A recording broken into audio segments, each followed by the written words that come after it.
Distribuição Europa Filmes do Brasil. Versão brasileira Lip-Sync, São Paulo. História das religiões.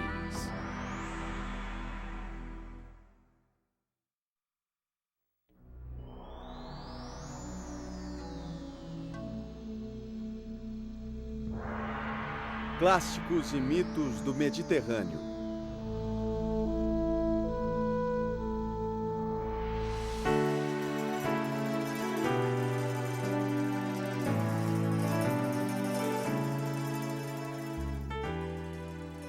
Quando um navegante contemporâneo se aproxima da costa mediterrânea, o mar escuro clareia, tornando-se uma piscina de água azul turquesa.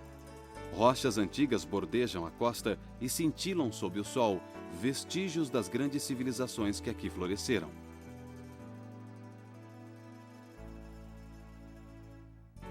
O mar Mediterrâneo sustenta civilizações há milhares de anos. É o maior mar do mundo.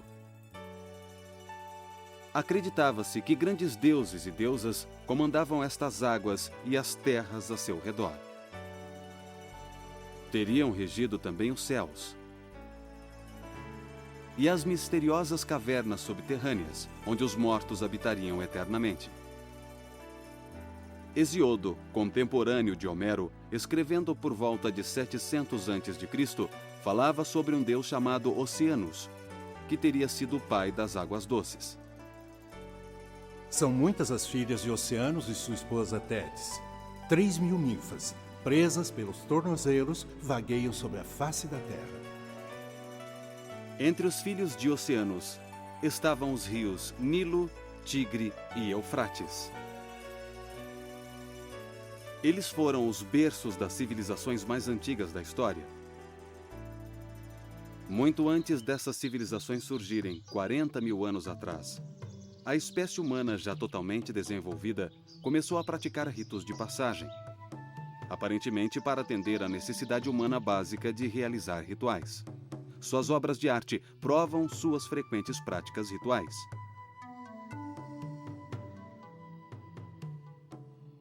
Estas imagens refletiam a crença num mundo cheio de espíritos, ou animai, com os quais podiam se comunicar.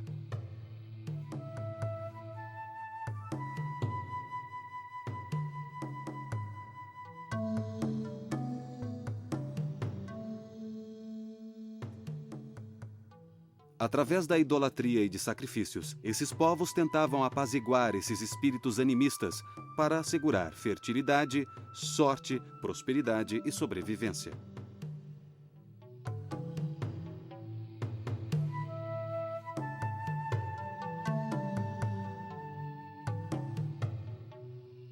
Esses primeiros humanos migraram pelo mundo a pé ou em jangadas, andando ou navegando por passagens de água rasa criadas pelas variações do nível do mar. Estas variações foram causadas pelo começo e fim de várias eras glaciais, ao longo de dezenas de milhares de anos.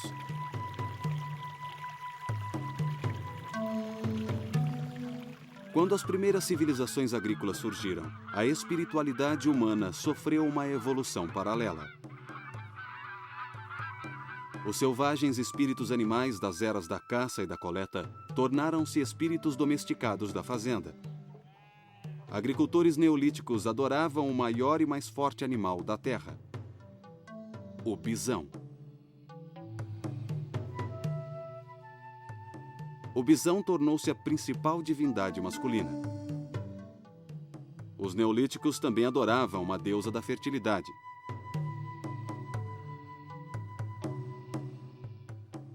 O objetivo de tanta adoração era garantir terras férteis e boa saúde para as colheitas animais e humanos.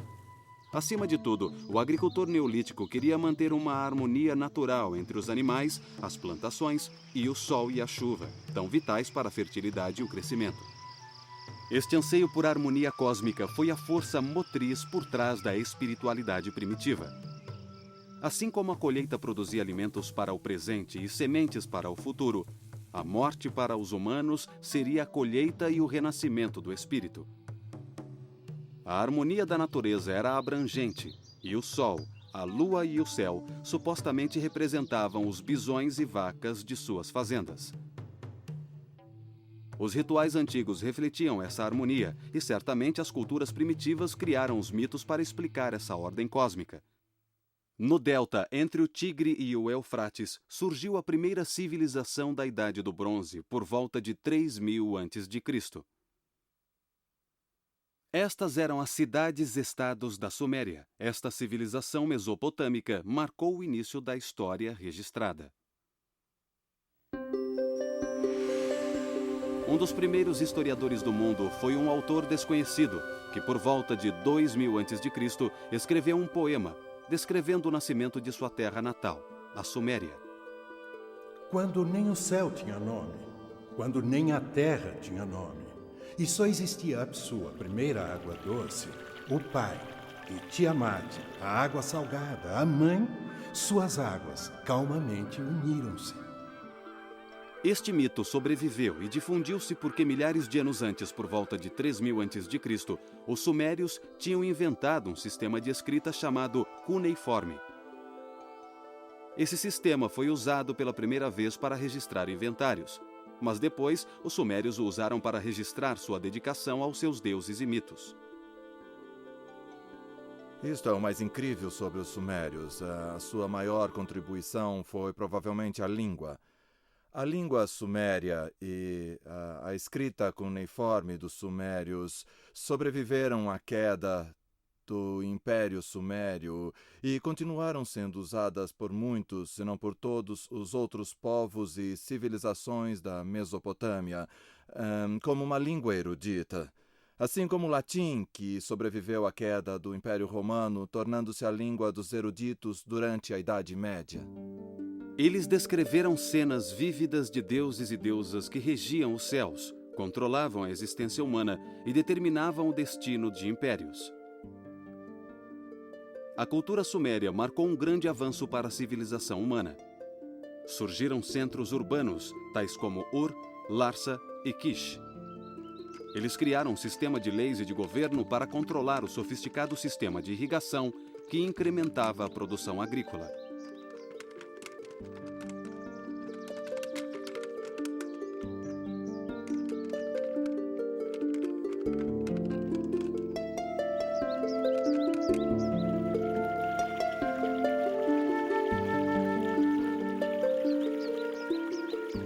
As cidades tornaram-se o centro econômico, político e religioso da cultura suméria.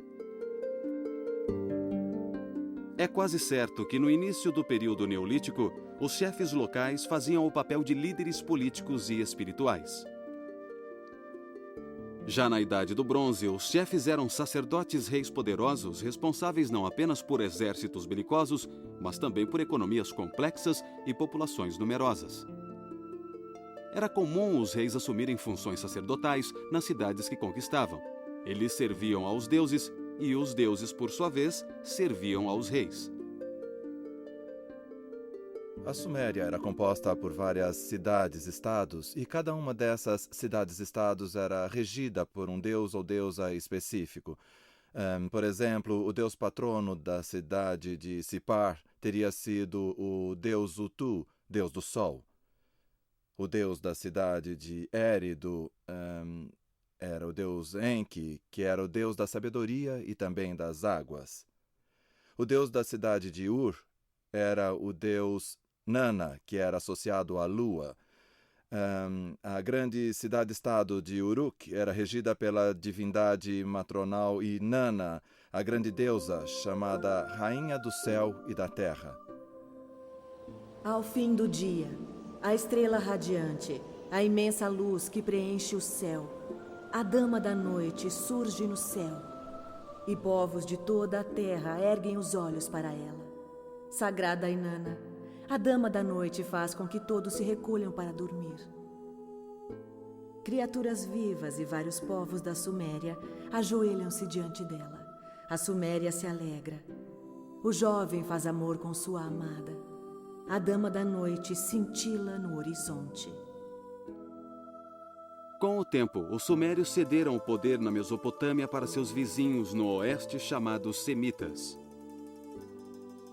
Desde que os semitas surgiram no litoral leste da bacia mediterrânea, sua mitologia e religião passaram a influenciar o mundo. Esta influência acabaria dando origem ao judaísmo, cristianismo e islamismo.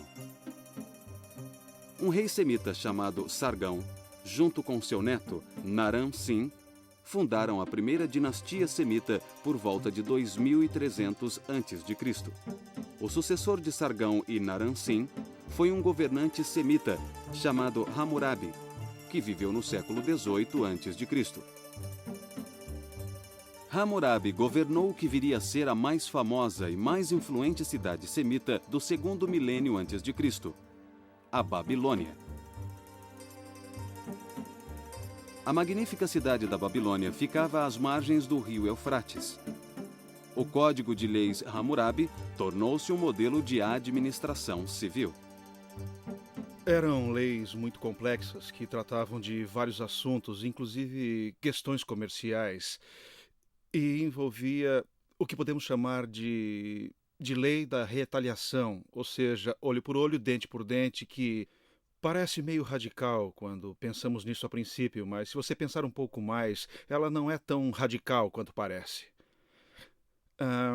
Se alguém arrancasse o seu olho, ou pior, talvez o olho do seu filho, você tenderia a revidar com mais violência, não só arrancando o olho alheio, mas a lei diz: você não irá além do olho por olho, dente por dente. A cidade também foi um centro religioso durante centenas de anos, promovendo festivais de Ano Novo para louvar o grande deus Marduk.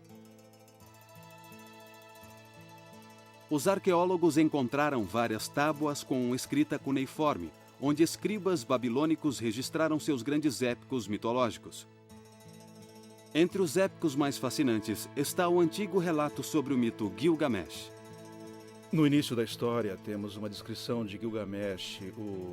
O épico descreve como sendo 2/3 Deus e 1/3 humano. E Enkidu, o monstro enviado por deuses para matar Gilgamesh, ele é descrito como parte animal e parte humano. Na verdade, conta-se a história da humanização que ambos sofrem.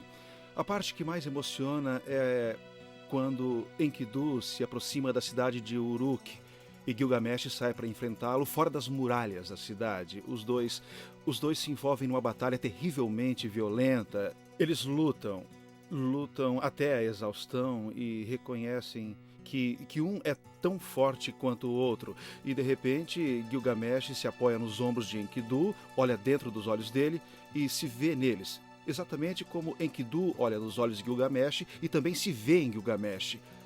E os dois tornam-se amigos. O templo deles era uma torre ou zigurat, adornada com madeira de cipreste, pedras incrustadas e afrescos em gesso.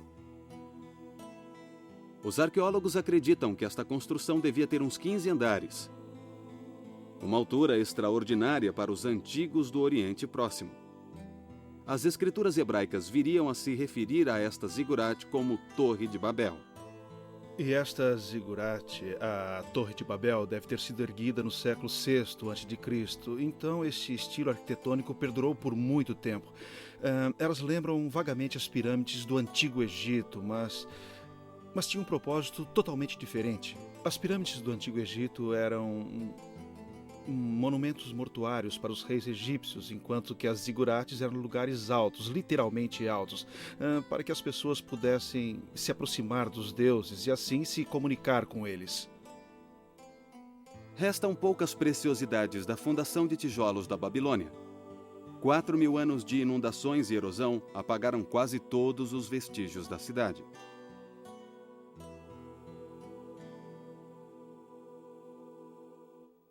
Enquanto a civilização florescia na Mesopotâmia, a muitos quilômetros ao sul surgia outro poderoso reino da Idade do Bronze.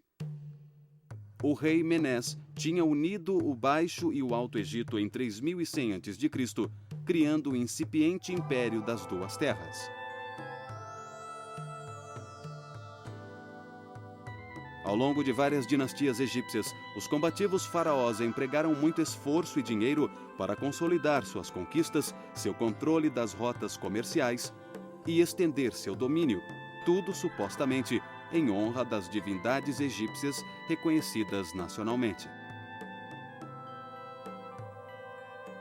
Cada cidade era seu próprio centro religioso e cada uma difundia seu próprio mito da criação.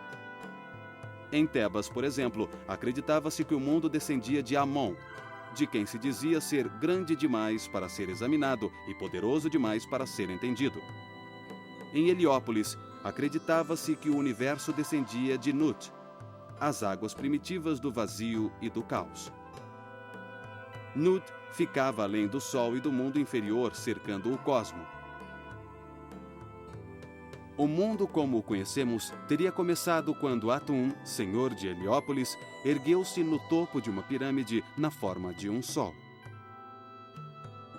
Estas divindades multiplicaram-se em número e função, mas continuaram existindo por mais de 3.000 anos.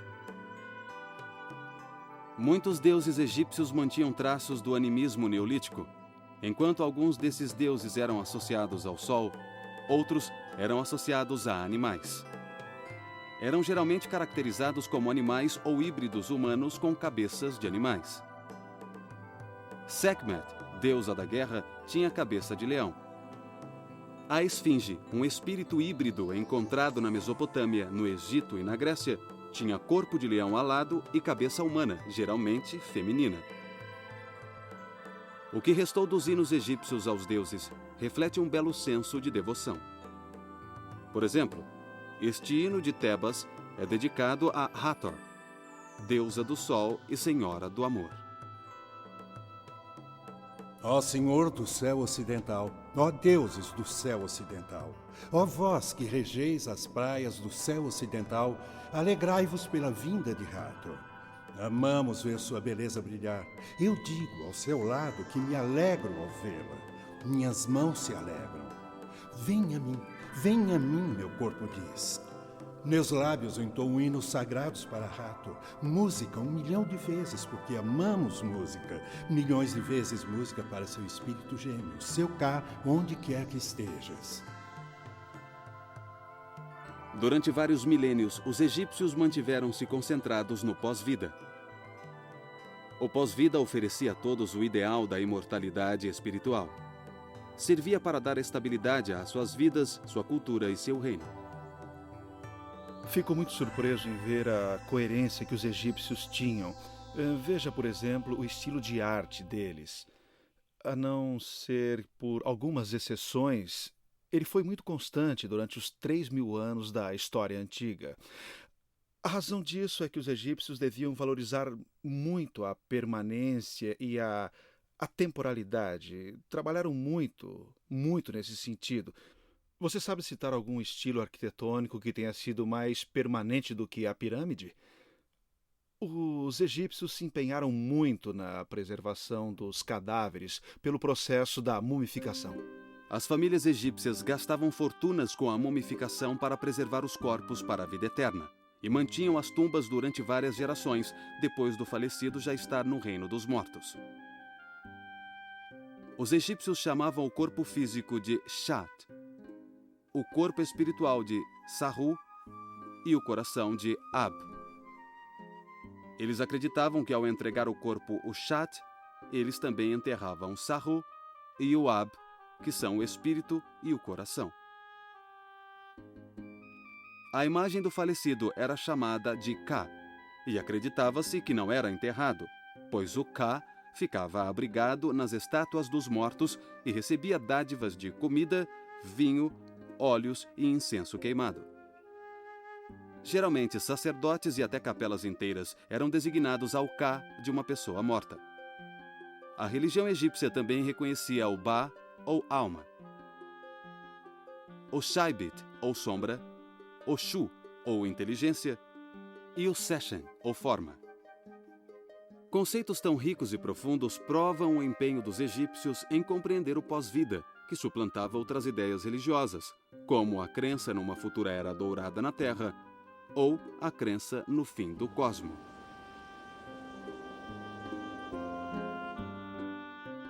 O século 13 a.C. foi desastroso para os egípcios, agora continuamente atacados por vários povos do mar do Mediterrâneo. E o Império Egípcio entrou em eclipse durante centenas de anos. Por volta de 1600 a.C., uma segunda leva de tribos semitas começou a florescer mais a oeste ao longo da costa mediterrânea. Esta é a área que mais tarde viria a ser chamada de Levante, Síria-Palestina ou Canaã. Esses semitas também ficaram conhecidos por nomes tribais como fenícios, cananeus e hebreus. Os fenícios moravam, sobretudo, nas cidades de Tiro e Sidônia, ao longo da parte central da costa. Mas eles não se contentaram em ficar em casa. Como nação, eles não tinham grandes forças expedicionárias, nem controlavam vastos impérios militares. Eles conquistaram o Mediterrâneo com navios mercantes e colonos. Por mais de 1000 anos, colonizadores e navios fenícios espalharam-se por Chipre, Grécia, Sicília, Malta, norte da África e Espanha. Foram até mesmo para além do Estreito de Gibraltar, conhecido na mitologia antiga como Pilares de Hércules. Eles extraíram estanho das minas da Cornualha, parte da atual Inglaterra, e se aventuraram pelo Atlântico em direção ao Equador. Em suas frequentes viagens pelo Mediterrâneo, os fenícios levavam 2 produtos não comerciais muito importantes: o seu alfabeto e a sua religião. O alfabeto, o primeiro a ser inventado, surgiu por volta de 1400 a.C. Era uma grande evolução perto dos complicadíssimos e imprecisos sistemas cuneiforme e hieroglífico usados na Mesopotâmia e no Egito. O alfabeto fenício, mais tarde, serviria de base para os alfabetos grego e romano e posteriormente serviu de inspiração para o alfabeto inglês. O principal deus fenício era Baal, ou Bali. O termo Baal refere-se, na verdade, a várias deusas da fertilidade dos cananeus e dos fenícios. Os cananeus eram essencialmente um povo agrícola que adorava uma variedade de deuses agrícolas e da fertilidade.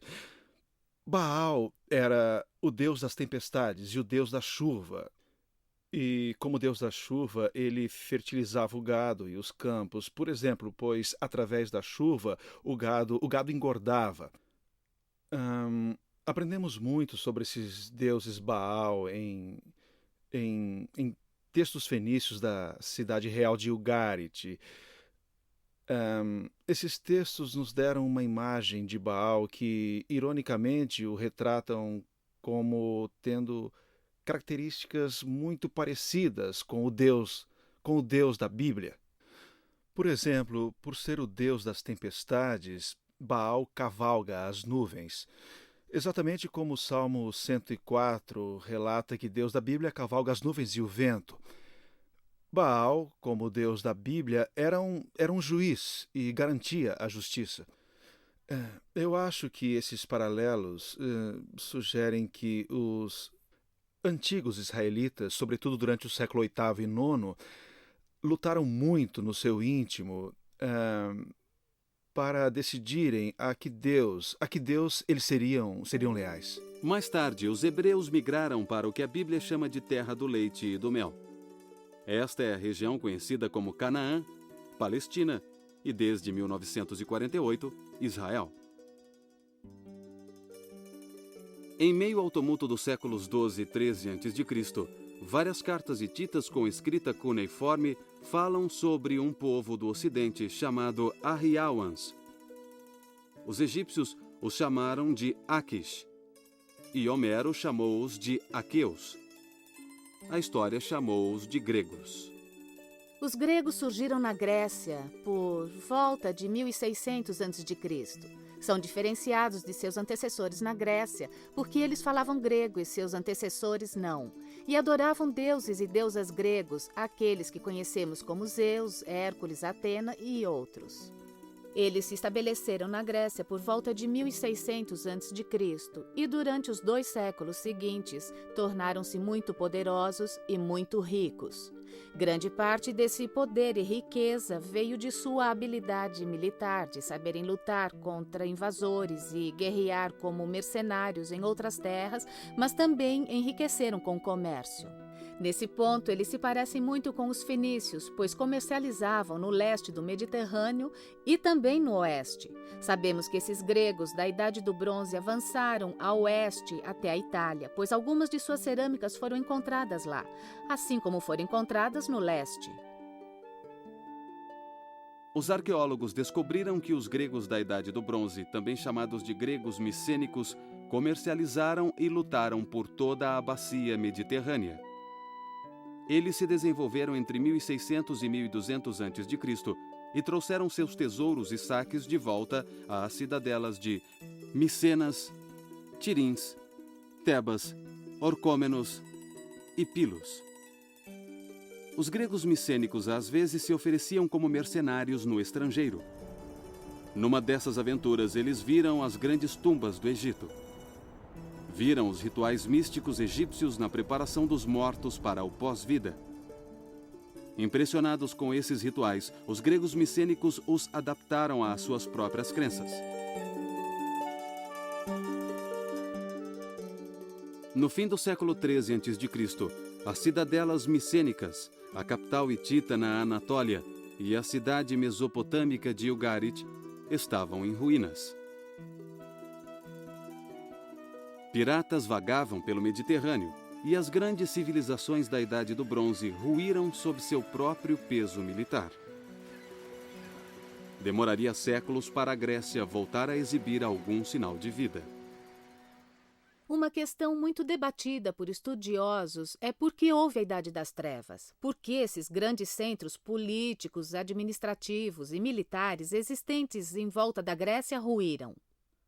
Um estudioso chamado Robert Drew sugeriu que, na verdade, a classe baixa, os trabalhadores, os que serviam no segundo escalão do exército, é que se tornaram muito poderosos e passaram a comandar todas aquelas comunidades, tomando as cidadelas e fortificações das pessoas que anteriormente as dirigiam.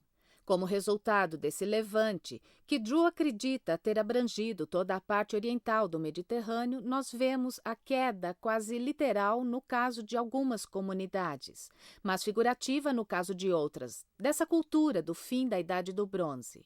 E muita coisa que fazia parte da cultura, as grandes cidadelas fortificadas, os governos centralizados, os arquivos e os depósitos, exigiam muitos funcionários que pudessem cuidar e também escrever, para manter registro de tudo. Uma vez que tudo isso acabou, a necessidade de escrita também acabou e então veio a Idade das Trevas, sobre a qual não existe absolutamente nenhum registro escrito. Os gregos sofreram terrivelmente. Após a ruína da civilização micênica no fim da Idade do Bronze, eles saíram das cidades em grande número, retornando ao campo ou se lançaram ao mar em busca de sustento. A Grécia perdeu quase 90% de sua população. Os sobreviventes viviam na pobreza e na ignorância. Bolsões de cultura grega subsistiram em Atenas e em comunidades do mar Egeu ao longo da costa jônica da Anatólia. Aqui os gregos preservaram a memória da gloriosa Idade do Bronze, formulando os épicos da Ilíada e da Odisseia. Por volta de 800 a.C., a população grega começou a crescer de novo. Os marinheiros passaram a comercializar com os fenícios, aprenderam seu alfabeto e voltaram para casa para difundir seu novo conhecimento. A cultura grega começou a florescer, produzindo uma era conhecida como Idade Geométrica.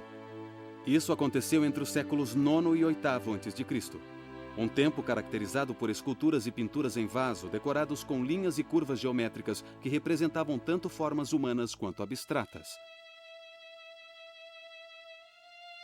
Os gregos começaram a usar o alfabeto fenício para registrar seus poemas dedicados aos deuses.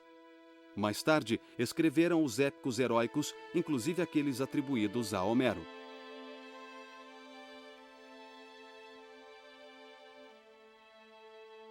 Embora cidades-estados gregas fossem muito competitivas e belicosas, elas começaram a se reunir a cada 4 anos em santuários pan-helênicos recém-instituídos, que, na verdade, eram locais para reuniões nacionais. Aqui, os gregos honravam seus deuses competindo entre si em disputas atléticas e poéticas. Eles também entoavam hinos de louvor aos deuses.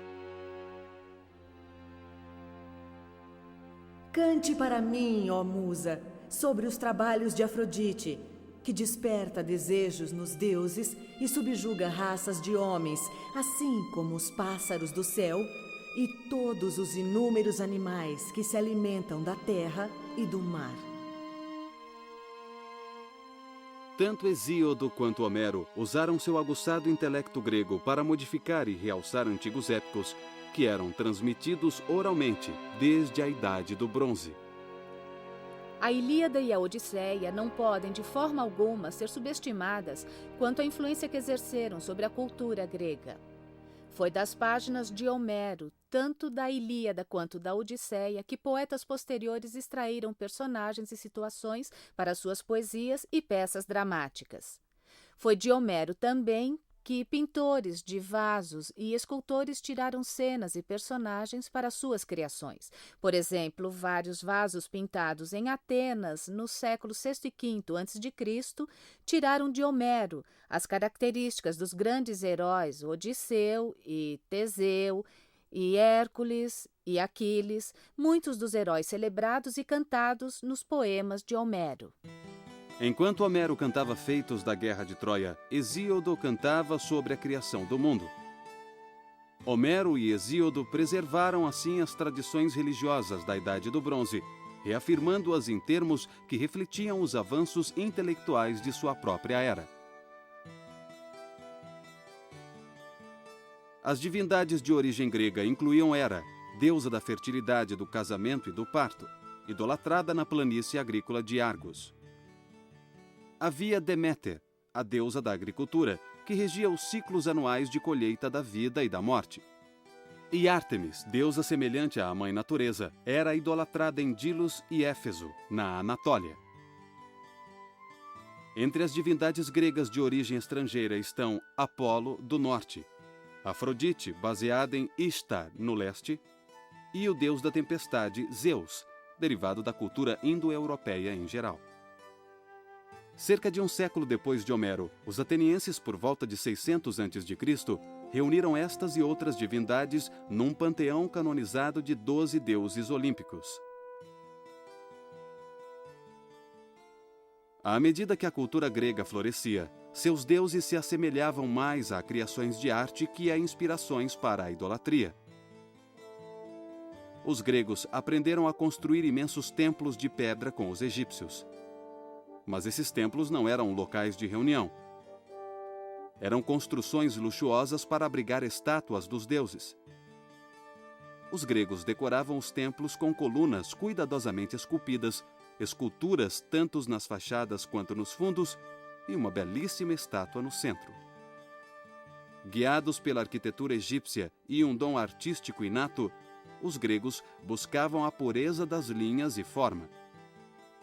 Eles encontraram o material perfeito para a construção de sua arte na própria casa, o mármore. Levou 1 ou 2 séculos para os gregos aperfeiçoarem a técnica com mármore. Então, os atenienses empregaram muita energia, dinheiro e habilidade artística para construir o que talvez seja o templo mais magnífico de todos os tempos, o Pártenon. No exterior dos 4 lados do Pártenon, esculturas em relevo glorificam Atenas e seus deuses. Por dentro, o Pártenon ficava envolvido na escuridão. Paredes de mármore maciço escondiam a colunata exterior, reduzindo muito o espaço interior. Aqui havia uma imensa estátua coberta de ouro e marfim, uma imagem que se elevava sobre os visitantes. Esta era Palas Atena, a deusa da sabedoria, cujo nome significava Atena, a Virgem. Palas Atena, cantarei a gloriosa deusa em cujos olhos a inventividade cintila. Seu coração infatigável, Poderosa dama, guardiã das cidades, nesta e em outra canção, eu me lembrarei de você. O Pártenon era dedicado aos deuses, mas glorificava o homem através do talento artístico humano. Homero retratara os deuses como seres próximos e acessíveis que andavam e falavam nos campos de batalha de Troia. Para cada ação humana importante, havia uma ação divina paralela. Mas esses deuses já não satisfaziam as necessidades da vida democrática dos atenienses. Os gregos começaram a procurar respostas não mais nos deuses, mas sim na filosofia.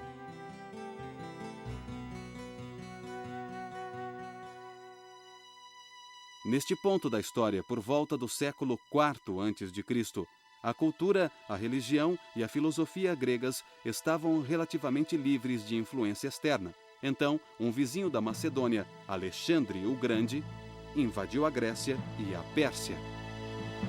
O pai de Alexandre, Filipe, tinha decidido criar seu filho para ser rei. Então ele providenciou os melhores tutores que estavam disponíveis, inclusive o famoso Aristóteles. Então a educação de Alexandre foi abrangente e incluiu não só filosofia, poesia e música, mas também política e táticas militares. Ele foi um carismático general de 18 anos de idade, e seu sucesso ameaçou seriamente o tradicional conceito grego de teologia. Os egípcios reconheceram Alexandre como seu novo faraó. Os persas o saudaram como o novo rei dos reis. Para esses povos subservientes do Oriente, Alexandre era Deus na terra e ele permitia que o idolatrassem. Mas em um episódio famoso de sua curta, porém brilhante carreira, Alexandre notificou aos atenienses que eles também deviam adorá-lo como um deus. Eles se recusaram. É errado ignorar as diferenças entre homens e deuses.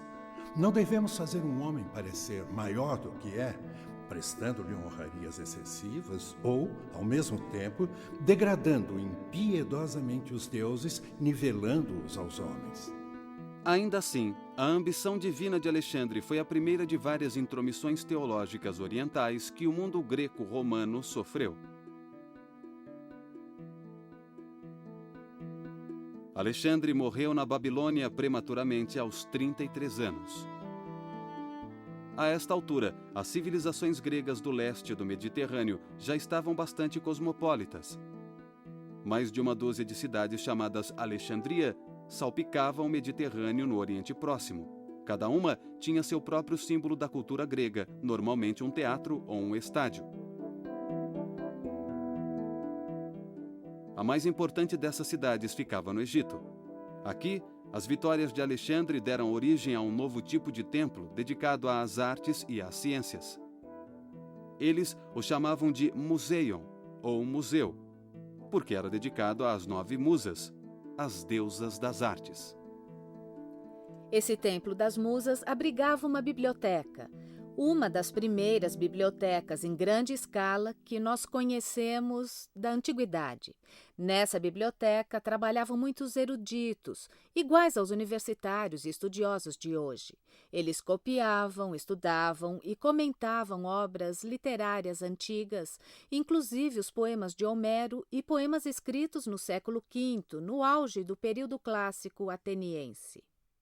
Esses eruditos estudavam essas obras na biblioteca de Alexandria. Eles as catalogavam, as organizavam e escreviam nas margens dos livros. E essa biblioteca passou a ser um grande centro erudito. Porém, uma nova subcultura se enraizava na península, hoje chamada de Itália. Desses povos, o mais bem-sucedido foi o romano, que compartilhou muito de sua cultura com seus primos indo-europeus. Eles adoravam um poderoso deus da tempestade. Na língua indo-europeia original, o nome do deus da tempestade era Diaos. Em grego, pronunciava-se Zeus. E em latim, Io. Ao nome Io, os romanos adicionaram sua palavra para pai, pater. chegando assim ao nome do seu deus da tempestade, Júpiter, ou como o chamamos hoje, Júpiter.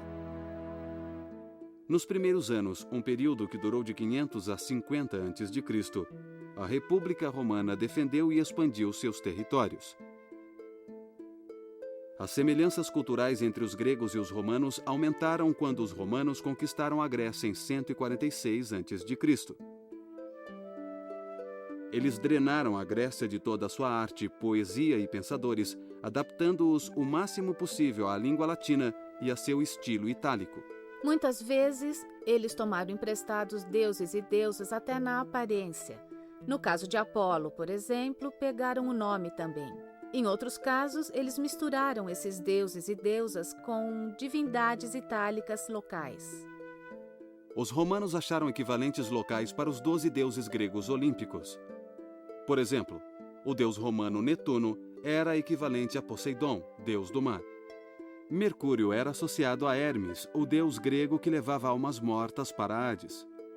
Vênus era equivalente à grega Afrodite, deusa do amor. Finalmente o amor chegou. Eu orei para a musa e ela me atendeu. Vênus o colocou nos meus braços, fazendo por mim o que tinha prometido. Que minha alegria seja cantada.